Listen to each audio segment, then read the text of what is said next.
Hello, and welcome to the Full Circle Healing Podcast, where we merge modern, cutting-edge science with traditional healing wisdom and everything in between to help you come full circle back to your original, natural state of health and well-being. I'm your host, Michael, and over the last 15 years, I've helped hundreds of thousands of people find the information, practices, tools, resources, and experts they needed to find their way back to optimal health. Our guest in this episode is our friend and a super fun and interesting guest, Carrie Bennett. With multiple degrees in biology, nutrition, and bodywork, Carrie's relentless enthusiasm to learn has made her one of the leading educators in the emerging field of quantum biology. She combines deep research and clear explanations of the complex quantum mechanisms at play in the human body to teach us how to use light, water, and nature to thrive. Carrie's a sought-after speaker and guest lecturer, and she currently sees clients in her online practice. She's also the lead faculty member and on the board of advisors for the Quantum Biology Collective, the world's premier certification for applied quantum biology and clinical practice.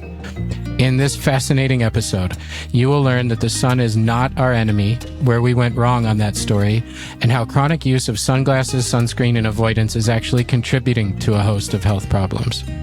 The truth about melanin and skin cancer, and it's definitely not what you think, that we are actually electrical beings that derive energy both directly and indirectly from the sun, very similar to plants in a lot of ways, that there used to be heliotherapy centers in Switzerland and other places that used sunlight to reverse over 120 different diseases, and all about easy water, which is maybe a new concept for a lot of people out there, and what it does, how it's essential to our health and cellular functioning, what depletes it, and how to increase it naturally.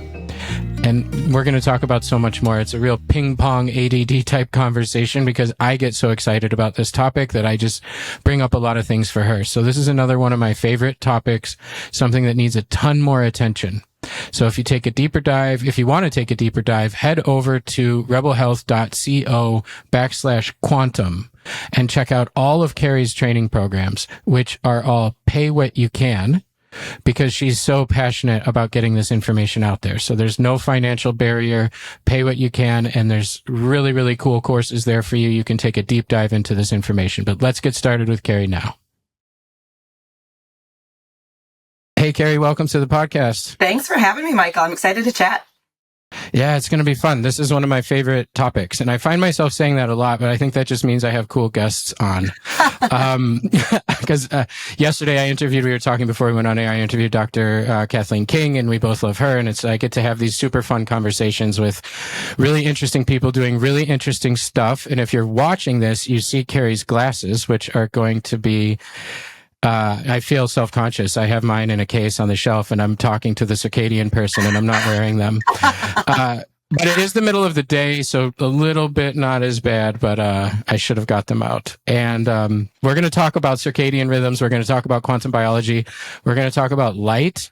I don't know if using the word nutrient is the right terminology, but definitely a factor in health, and it's fascinating stuff. So before we get into it deeply, I'm going to ask just a few basic questions because I think even in health conscious circles, this is still just starting to get out there, this information, unfortunately. And I love having you on the show because our audience is made up of a lot of people who have chronic health issues who are doing all the things. And some of them are not seeing the results. And by all the things, I mean the diets, the supplements, the protocols, the things. And maybe it moves the needle some, but there's missing pieces to their puzzle. And I think that this is one of the big ones. So what does quantum biology mean? Let's start there. Yeah, sure. So I think we know what biology means, right? Biology is just essentially how the body, the living system of the body, how it operates. And quantum is a word that can maybe we've heard of it in a lot of different ways. But when I say the word quantum in relation to quantum biology, I just mean that we now know enough about how the body operates at a very, very small scale to influence it for health. So we all know the body is made up of a bunch of organs. Those organs are made of cells. Those cells have molecules and atoms, and all of those are made up of basically waves of energy that organize themselves as electrons, protons, those sorts of things. And so we now know enough. That's the quantum scale. Once we get to that level of wave energy, that's the quantum scale. We now know enough about the human body and how it operates at that scale to influence it for human health. And as you alluded to, understanding light and how it impacts us is a primary way that quantum biology really is how the body operates, and we can influence it at that scale. So we're kind of like plants. We are completely like plants, except we can move. That's why we develop fat. Well, That's why we develop fat stores. Listen, interesting. Right? We had to be able to take some energy with us because we weren't plugged in all the time, right, to the source of nutrients. So we had to have a means of taking it with us. But we're very much like plants in needing the soil, right? We need the nutrients, but we also need the light. And the light's a huge missing piece, and that a lot of us, even in the functional world, are not understanding, but are becoming more appreciative of. Yeah. It was total fringe like 10 years ago when I first heard about it. It was like lunatics and wackadoos talking about that. And now it's not. And now I've met enough people who personally said, like, this was game changing for me.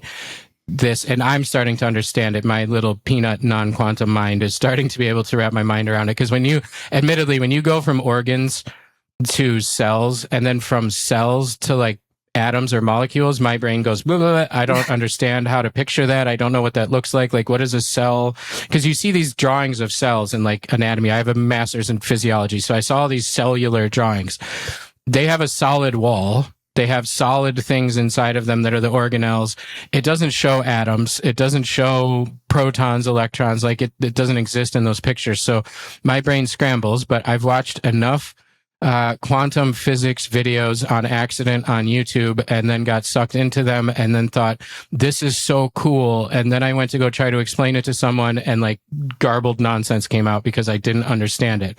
But we're talking about the tiny little molecules, like particles that make up everything, and it's waves of light, essentially, like you said, right? Waves of energy, organized waves of energy. Waves of energy. Yeah. And that's sound, that's physical things, that's literally everything is just organized waves of energy. And if anybody out there's like not smoking pot right now and doesn't just click right into that, let's talk a little bit more about like what that means in a real like functional way. So let's start with the sun is bad, because that is what I just got back from the beach, right? Like I was just in Sardinia. I live in Italy, and I was just in Sardinia for a week, and they were the Northern European sun-phobic and American and Brits.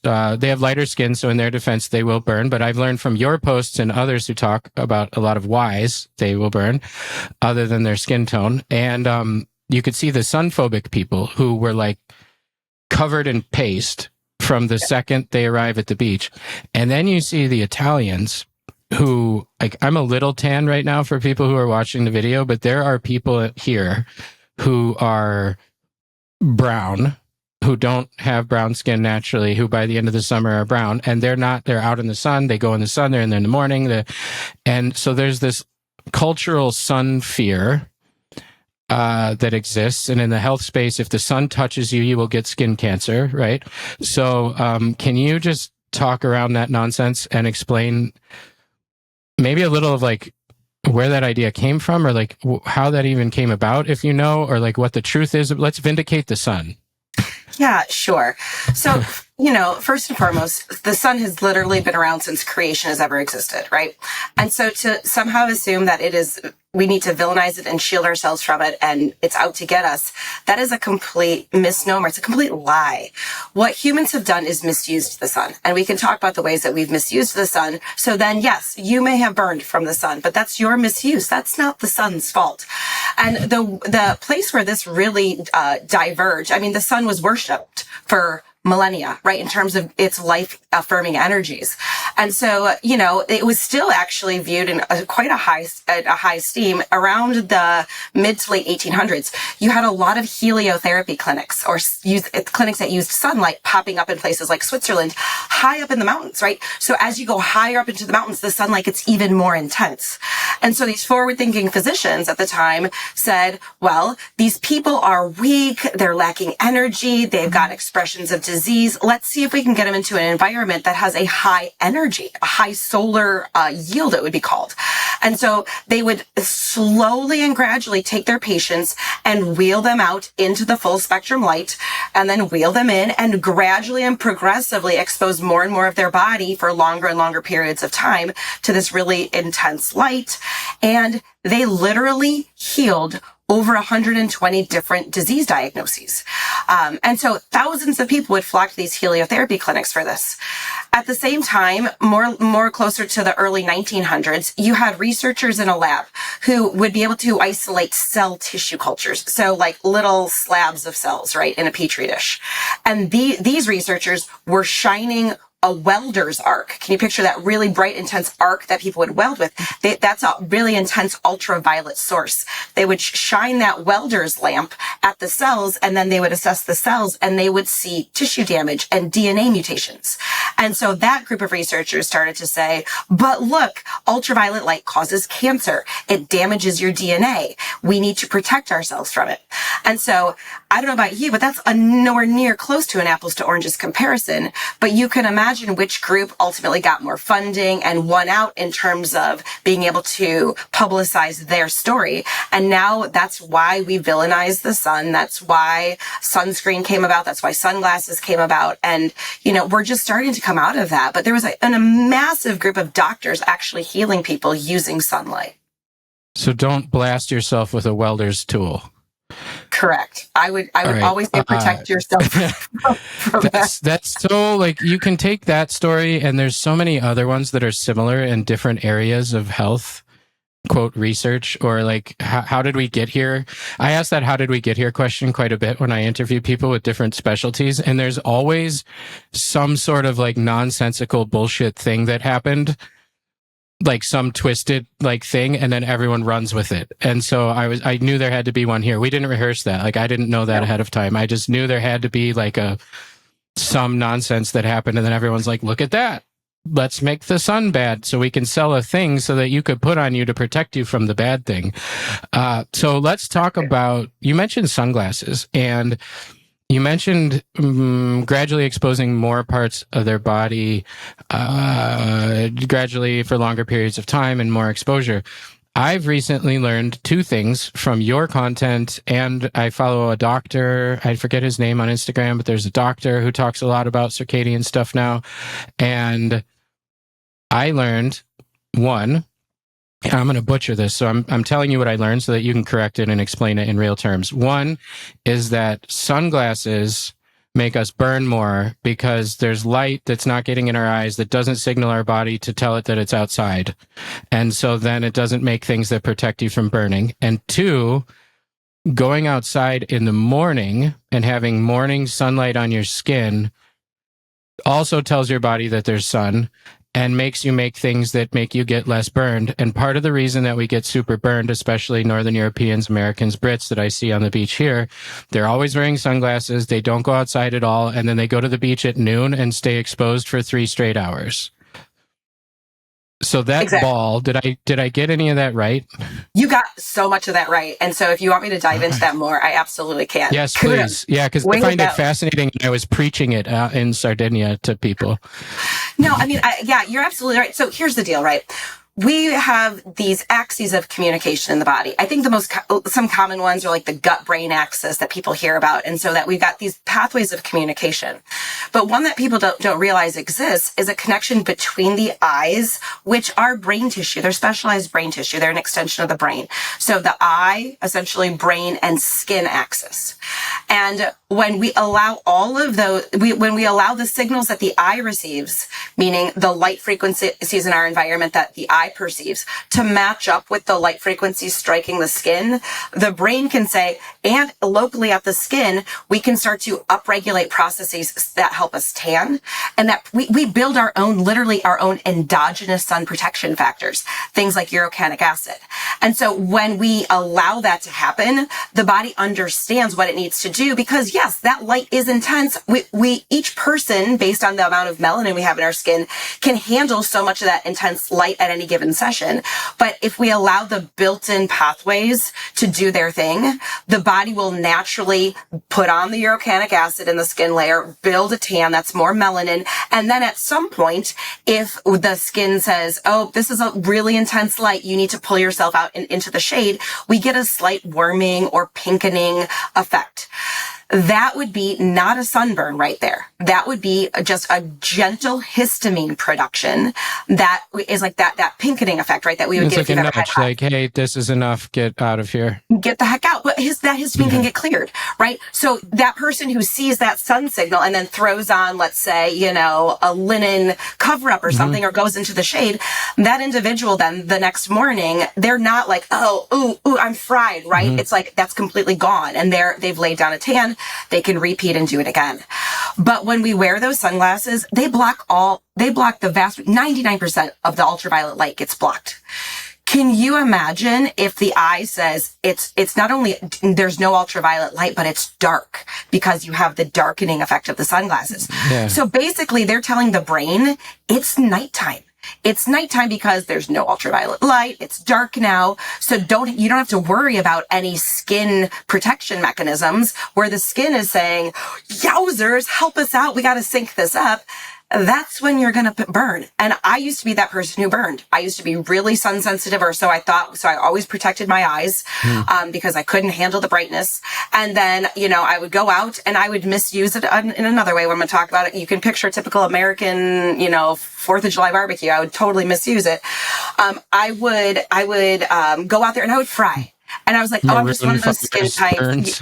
Yeah, like to a crisp, Yeah. Where the next 4 days of your life are hell. I've been there. It's like, don't touch me, don't hug me, don't touch me, don't hug, right? And now I don't burn anymore. It's beautiful. It's amazing. I lay down a nice tan. I don't burn anymore. And so here's the other thing. It's the human behavior also that's in this. So not only are we wearing sunglasses, we're also, as you said, not adapting slowly and gradually to the intensity of sunlight, which we can do on a daily basis, being outside in the morning light first, because those morning wavelengths of light actually do not contain any ultraviolet. They contain a massive amount of red and near infrared and infrared, and those wavelengths are soothing to the skin. They build more what we might talk about as this beautiful exclusion zone or charged water inside of our bodies that actually can act as a bit of a buffer. And it preconditions the skin to say, okay, we feel now that there's the wavelengths, these wavelengths are intensifying. And then all of a sudden, ultraviolet light appears when the sun's 10 degrees above the horizon. And that again, it's just a little blip of ultraviolet that also gradually increases. So the body can slowly adapt. Hold on 1 second, if I can. For frame of reference, around what time, and I know that's different at different latitudes, like I know that'd be different or at the equator than it is in Michigan, for example, but like, are we talking ultraviolet kicking in around like 8 a.m. or 10 a.m. or like, what's like a rough ballpark figure? Let's say approximately, and it changes again, time of year, location, but let's say approximately 90 minutes to 2 hours. Let's talk summer, since this is when people will generally be afraid of this. Sure. So about an hour and a half or so after sunrise, depending on where. Okay. So then it'll gradually start, some UV will gradually start coming in. It gradually layers itself on, right? And then ultimately in the middle of the day, you got all the frequencies there. It's really intense, but that's what we do. So the typical person at least where I live in Michigan, we will stay indoors all March, all April, and most of May because it's too cold, or maybe it's a little cloudy, or, it's not warm enough. I'm from Chicago, so I was basically a neighbor, and it's the same way there. Everyone stays inside until that first day where it's like 60 Memorial degrees. Day, right? When you're like, I'm going to go to that barbecue on Memorial Day, end of May. Burns the hell out of themselves. Yeah. Everyone burns the hell out of themselves because they literally had months to adapt. And not only are they out at that barbecue at noon. So they didn't adapt in the morning at all, but now they have to adapt in the spring. A seasonal adaptation. There's really is, and I'm not talking about you have to do this every day, but literally a couple times a week, expose your body for 20 minutes. And make sure your eyes get the correct signaling. You actually can signal through the eyes in the morning about the light changing as well. And so it doesn't have to be on the skin. And then you can go outside in the afternoon and just be aware of those sun signals that I was talking about earlier. But we completely misuse it. And then, of course, it just perpetuates the myth that the sun is out to get us because we've misused it. So we hide in the dark for 7 months and then go outside for 9 hours in one day. Yeah, I get it. And I have always kind of tanned and not burned a lot because I grew up with a small backyard, like above ground pool in the Midwest, which a lot of people have, the little 21 footer. But I would go out there like in the morning and I would live in the thing. So I would get all the morning sun exposure. I would get the whole summer buildup. I would get the everything. And then I bought an expensive pair of sunglasses when I was 16. This is like a good thing that happened to me that I thought was a bad thing for a long time. I bought it and I spent all the money I had on this fancy pair of Oakley sunglasses when I was 16. I lost them 2 days later. I lost them 2 days later and I was so pissed that I lost them that I said, I'm never going to wear sunglasses again. And I didn't. I haven't worn sunglasses one time since 1996. Wow. And I have blue eyes, so everybody tells me I'm going to go blind because of the sun, and I'm so sensitive to the light. And so I haven't worn sunglasses in almost, I don't want to say how many years ago that was because it's shocking, but a lot of years ago, because 1996 was like 10 years ago in my head, and it wasn't. So, man, Foo Fighters was on the oldies station here the other day. So I don't want to talk about it, but it was on right after like Led Zeppelin, and I'm like, oh my god, what happened? So, what happened? With Alanis Morissette, right? So I tanned, yeah, that too. So I tanned a lot, and I've never had eye block with the glasses, but it was all on accident. Like I didn't know any of that, but that's why. And when we were just at the beach this last week, we got there at 9 because we have a small child and we wanted to, 1, avoid the like hottest time of the sun, and 2, get a spot because the beaches there get insane. So we would get there at like 9 and we would stay till like 12:30, 1 o'clock ish. And I would be in the sun the whole time. I put sunscreen on one day on my nose by like the 4th day because it started to burn a little bit by like the 4th day, because the angle was at the north. So it was always like in the wall. It was always like at the perfect angle right on my nose. But it took 4 days of 5 hours a day straight to start to burn. And then I put a tiny bit on my nose. Other than that, I didn't burn at all. I got really tan, and other people I was with were loading on, like other people around were loading on sunscreen and stuff. And I guess, is there something to sunscreen too? Like you mentioned, the eyes don't get the signal. And if you're inside, the skin doesn't get the signal. But what if you're outside? Like what does most sunscreen actually block? And what does that do to the signaling? Well, it concentrates the blue light, right? And so it does block the ultraviolet, so you won't actually, in order to develop a sunburn in the first place or an erythema response in the first place, that pinkening, the ultraviolet light has to strike the skin. But what it's doing is it's blocking the ultraviolet, but the really intense amount of blue that now people are coming to terms with about how damaging that is to have isolating a blue wave, like the really dominant blue wavelength.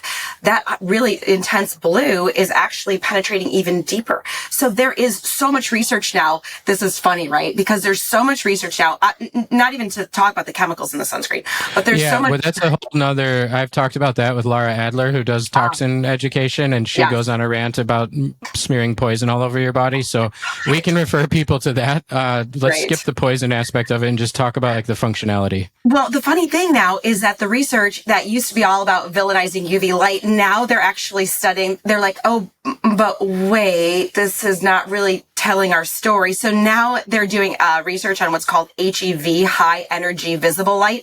You'll see it as HEV or HEV-vis in the research.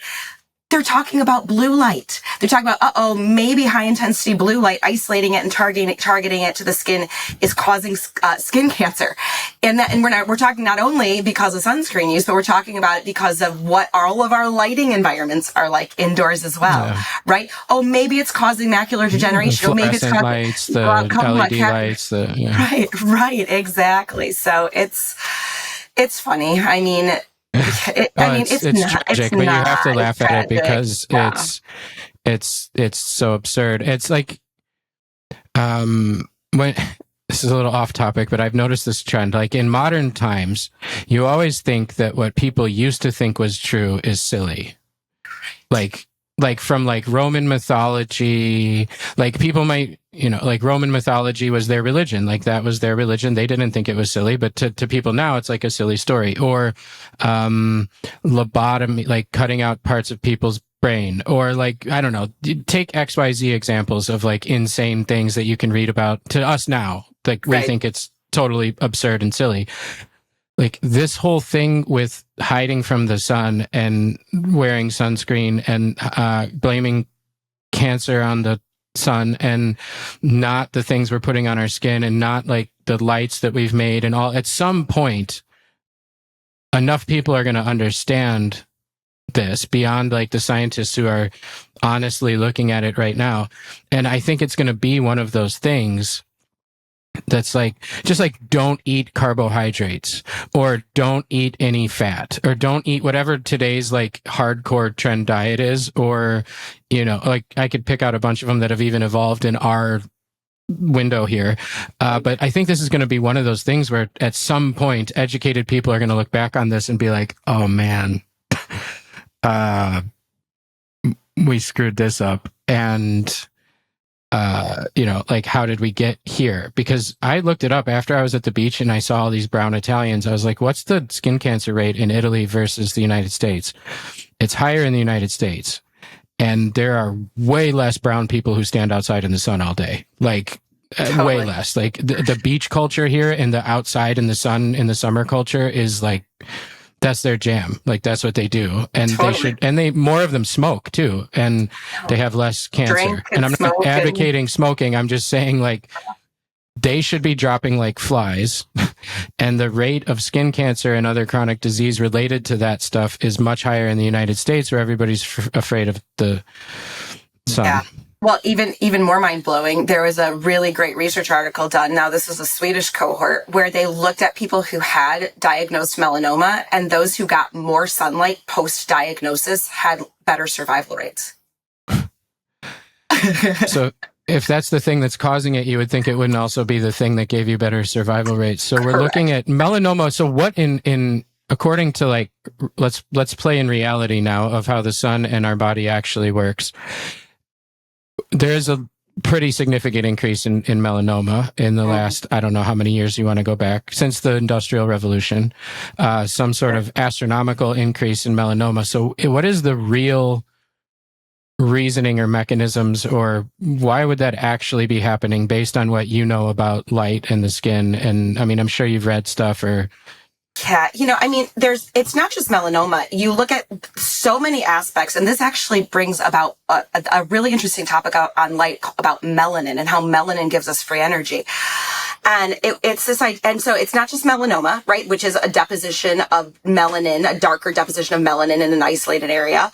You also have vitiligo, the opposite, which is where you have patches of the light melanin. Patches, right? Exactly, the light patches. You also have diseases like Parkinson's disease, which there's melanin in our brain, right? And you've got disruption in the melanin in our brain.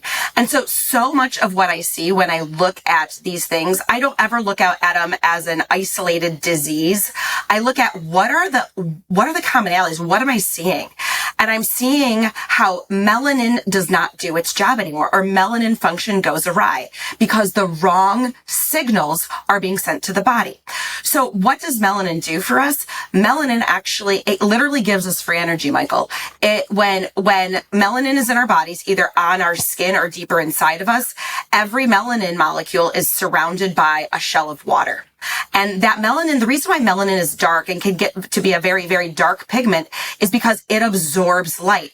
Things that are light reflect light, right? So it absorbs light And as it absorbs that light, it literally gives the energy for melanin to split a water molecule. And when a water molecule splits, what's the first step in photosynthesis in plants? Absorbing light and splitting a water molecule. We literally absorb light and split water molecules. And then the energy from that split water molecule, those are electrons, that actually can then fuel our physiology. Because part of understanding our quantum bodies is that at that small scale, we're full of what would be called negative charge, right? We're full of these electrons have that negative charge. We're full of negative charge. And we're talking on a smaller scale than ATP. Like we're talking on what gives the energy to the cells that make the ATP. Because everyone knows ATP for like cellular energy, and the mitochondria use ATP. That's another myth. That's another myth. Okay. We have to dispel that myth as well. We can. What cells run on is adequate negative charge, adequate electricity. We're electrical in nature there's so much of our bodies and our physiologies that you could compare to electronic devices. And I actually think most electronic devices are reverse engineering of what's happening in the human body. And so if a device doesn't have adequate electricity flowing through it, it does not operate. If a cell does not have that electricity or negative charge, it literally starts to shut down tasks. It's like when a cell phone drains of its battery to a certain threshold, and all of a sudden the light goes dim and it blocks half the apps. It doesn't exactly. You can click battery saving mode, and maybe you can make an emergency phone call and call mom. Like black and white. Yeah, then your phone sucks. So it's like when you don't have the energy, like the cells do the same thing, right? Like so, if it doesn't have this negative charge, and going back to the cancer story, when a cell doesn't have what Dr. Pollack has discovered and other research has, Dr. Pollack is a prominent researcher in the world of water, right? And how water operates in the body. He's in Washington? He's at the University of Washington, yeah. Yeah, great dude who has a beautiful multidisciplinary understanding of the body. Fourth Phase of Water is his book, right? Fourth Phase of Water is one of his books. Yeah, great book. And so it was over my head, but I read it. Just look at the pictures too and read the captions, I tell people, because that tells a lot as well. And so what he found is that the water inside of the cell holds that negative charge for us, right? So if we have the appropriate charge in this water, then all of a sudden the cell can run all of its operations, just like a cell phone battery that's been fully charged. As that cell drains of that negative charge which would be draining this water, the cell gets the signal to divide uncontrollably. What is that? That's cancer, right? So regardless of where it's happening, whether it's on the skin, whether it's in the body, it's an area that is lacking in charge. What's a smart way to try to bring charge back to a depleted area? Well, let's put a heck of a lot more melanin there in order to hopefully absorb more light and reestablish healthy energy in the tissue, which is my hypothesis as to why people who have these melanomas and do get more sun exposure actually survive longer, better, even heal from these diagnoses, because they're reestablishing that negative charge, that healthy energy in an area that's deficient. That is fascinating, and I'm going to listen to it 3 or 4 times on recording to grasp it. But it makes sense. The way you explain it makes sense. I've also read the not junior version of it, and it's like really in-depth biochemistry. But it's the same thing with like other topics too, the microbiome, all these kind of things. You can look at it, and it's like mind-blowing how complex our physiology is. Like it's insane. It's completely insane. And then you can explain the concepts in a really simple way and be like, oh, we're plants. So, exactly. And then there's an in-between. What you just did was the in-between. So, I know that the term for the water that holds the charge in the cells is easy water. At least that's the term I see you and others use. Yes. So I think a good tip to give out, or this would be a good topic to kind of wrap things up with. We've been a little bit all over the place, but I think it's all linked and relative. And I think these are all things that people need to hear and understand, because it like challenges. When I heard that sunglasses make people sunburn more, that was like the front of it was one of those sliders on the Instagram. That got my attention because I was like, I knew that would be bad. Like I knew that there'd be a reason why blocking the sun from the eyes is let me see how it is. And it like changed my whole way of seeing it in a very beneficial way. And like, I think each one of these little things we're jumping to is like one of those aha moments for people. So it's fine that we're having conversational ADD. But the easy water is super important. And this is a topic that I see you talk about a lot. I see anybody who teaches this quantum biology and circadian stuff talk about this. And this is the water that holds the negative charge in the cell, to oversimplify it. Why do we have less of that? If we're like, what makes us have less of that, and what makes us have more of that? Would be my caveman way of asking. Sure. It's a great question, right? So essentially, if this is so important for the function of my body, why are we draining it, and what can charge it back up? And the story ties back to light again. And so this is kind of full circle. And what Dr. Pollack's lab showed, and what I have actually shown clinically many times, is that infrared light, so the wavelength range of light that we feel is heat, which the sunlight always contains, no matter if it's a cloudy day, rainy day, sunny, it always contains at least 40 to 50% of its wavelengths in that infrared range. And so the infrared light actually literally expands the exclusion zone. You can see in before and after images in the lab where they'll build an exclusion zone, which can happen. It's an easy way to show it, right? How that happens in the body. This exclusion zone, this easy water naturally forms, and then they literally shine an infrared source on it, and then it expands fourfold. It grows. And as it grows, you can see an increase in the negative charge. You can measure that. And so what that tells me is we were literally designed to be in an infrared rich source of lighting all the time. During the daytime, that would have been sunlight. During nighttime, that would have been campfire. And so Fire, now, right? Yeah. Right, exactly. And so now all of a sudden, what have we done? We've decided that we want our buildings to be energy efficient. So we said, no, you can't put infrared in your light anymore. You can't use those incandescent bulbs. You have to use these LEDs or these fluorescent bulbs that have zero infrared. We said, those windows need to have this covering on them, and you can't even see it. It's not like you can see a film, but they literally have a film on them that blocks the infrared light from coming inside. So we live in very infrared deficient environments compared to what we were designed to be in. And the last thing out of nature that supports it is earthing. How many of us go barefoot? I mean, I go barefoot like a weirdo all the time, right? But I'm considered so super socially awkward when I take my shoes off wherever I am. If I can touch some green space, it's considered very taboo. Whereas we were literally designed to be plugged into the earth, whether it was through bare skin or whether it was through natural animal hide. And the surface of the earth is another source of this charge that we can funnel into our body. You said infrared light. You said the surface of the earth, but then you said the surface of the earth was the third one. I didn't catch the second one. Oh, I think those are the only two that I've mentioned. Was infrared light coming from the sun? Right. Maybe I'm sorry. Maybe I said that. Maybe I misspoke. I just want to make sure I didn't miss something. Well, also what I'm saying is, in a way, I'm saying we need to bring infrared back into our internal environments. Whether that is sourcing some incandescent bulbs, whether it is or the red light. I have like a red light infrared panel. Right. Now the red light is different, but a lot of them have the infrared. Also the near infrared range. Yeah, that's a very synergistic thing and can definitely help. And that's also why I think in the Scandinavian countries, they have such a rich history of sauna. Exactly. Because as things got darker and colder, they knew that they felt better when they got into a heat source. And so if you can bring infrared back into your daily living environment and then touch the earth, and then I hate to say this, right?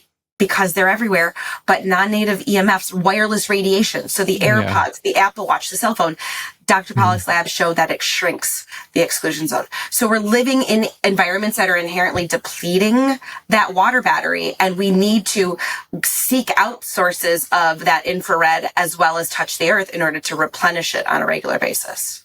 That is fantastic information and advice, and thank you for sharing so freely. And man, we were a month in August, which was like, it was about 5 weeks ago. We were in the Dolomites in the mountains in northern Italy, which the Dolomites border Austria a little bit into Switzerland, but they're like postcard mountains, like it's wild. And they have these things in the mountains there called refugios, which are most of them are just restaurants, but some of them have like rooms you could stay in. It's for people that are either skiing or hiking like in the mountains. Instead of like through backpacking, they will stop at these places and maybe bunk up or something, and then they stop for food. And this isn't like what you would expect some obscure place to have for food. Like this is like, we have our own berries, we have our own cows, we make our own cheese. You can't drive to this place. You have to get here on foot, and it's up at like, 9,000 feet altitude. And I'd never seen anything like this before. And I found these restaurants when I was searching before. I always search for restaurants when I go to a place, and I found these restaurants, but then I would put it in maps and there was no way for the car to get to it. And I was like, what the hell? How does this? So I just discarded those ones. And then the first day we went up on a thing into the mountains, and I saw it, and I'm like, I made a mistake. That's what these are. And these are better than the regular restaurants. But anyways, one of them had a deck, and it was overlooking this absurd mountain valley view. And they had a wooden sauna on the deck, like one of those round ones with the door. And it was beautiful outside. It was warm. It's summer. And I don't love the cold. I don't even like it. I hated Chicago winters, and I wished it was cold. Then that moment I was like, I wish this was covered in snow and it was freezing so I could go in there. Because they had it for people in the winter to just hop in the sauna. And then I noticed a bunch of them had saunas, and that there was saunas all over. And like, the sauna culture in Europe is like a popular thing. And in the US, it is not at all. And it definitely should be.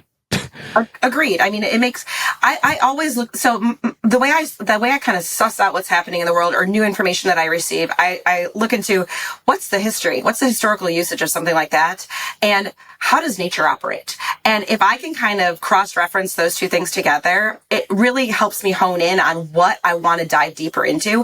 Saunas for me was a no-brainer. It was oh my gosh, this is infrared. We need infrared. There's a historical use of it. Why not explore how we can help people utilize sauna therapy for, I call it recharge your water battery.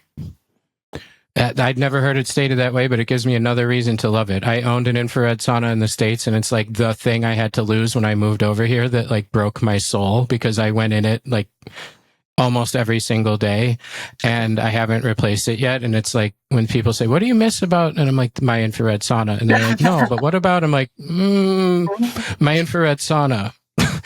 And I couldn't explain it, but I just felt better all the time. Like I just felt better. And they're like, what feels better? And I'm like, any way that I can feel better, I feel better. I have like less nagging chronic little aches and pains. I have more energy. My skin is better. Everything is better. So great advice there. And you're so free and liberal with your education that you share. I want to just thank you for that. You got to follow Carrie on Instagram. What's your Instagram handle?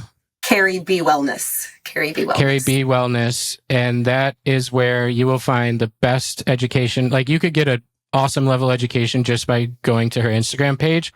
And then she has a bunch of courses, which we're going to get a link. I'll make a link. We'll call it rebelhealth.co/quantum. And that will forward to Carrie's courses. And most of her courses now are pay what you can, because she's so generous. Now you have a practitioner training. Practitioners listen to our stuff. So if you're a practitioner out there and you want to like really get into this and learn how to implement this in your practice, whether you're a doctor or a health practitioner of some kind, coach, nutritionist, any fitness people would benefit from this. There's really nobody who wouldn't, because we could get into like recovery and performance. There's a million ways this conversation could go. Microbiome, gut for my microbiome nerds out there. We're going to record that soon. So she has little mini courses on a bunch of different focuses related to quantum biology and light. And they're pay what you can. So we'll put that link. You can go over there, check those out. What's the name of your practitioner training? Where can I learn more about that? I have a whole 5 modules of practitioner videos, tons and tons of videos on these various topics. That's just called my practitioner trainings. Those are all pay what you choose, right?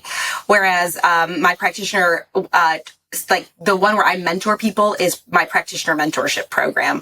I offer it 2 to 3 times a year, and it's 10 weeks where we just get to kind of say, okay, these are the clientele I'm dealing with. What do they need when it comes to the quantum health realm? And spoiler alert, we always start with light, right? And we talk all about, how to layer in the light.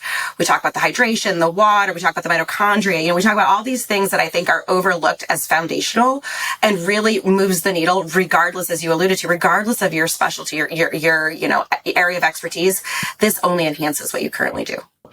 It's in everything. It's like there's no. You could take the exact same information and title it something else.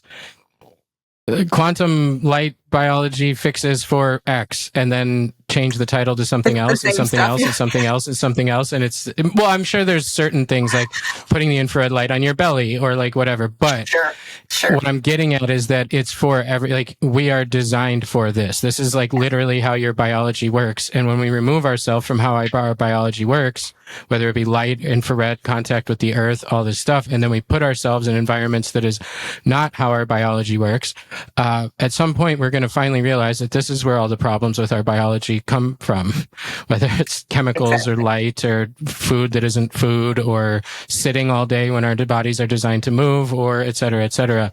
So, but this one is such a huge missing piece. And I didn't even get to talk to you about like how you stumbled across this, which is a whole nother story. So we're going to have you back in the future.